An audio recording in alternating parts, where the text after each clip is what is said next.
Hei vaan kaikille. Tässä esittäytyy Päivi Maarainen, imatralainen yrittäjä. Te tunnette minut Päivi Angervona. Minä olen se, joka on tehnyt sitä hyvää glöggiä ja kuohujuomaa ja meillä on makusiirappeja. Ja me on aina joka paikassa. Me on ollut kaikissa mahdollisissa tapahtumissa.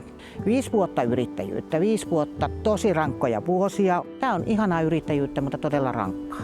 Se, että on lähtenyt tekemään tätä alun perin, niin on se rakkaus siihen luontoon. Rakkaus siihen tekemiseen.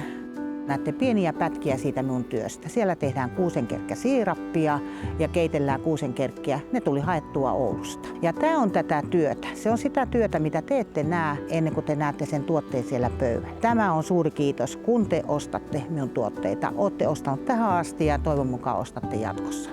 Ennen kaikkea minä tykkään myydä. Minä tykkään tavata teitä, minä tykkään teidän kanssa jutella. Nyt minä haluaisin kiittää teitä asiakkaita, että olette pysynyt minun asiakkaina.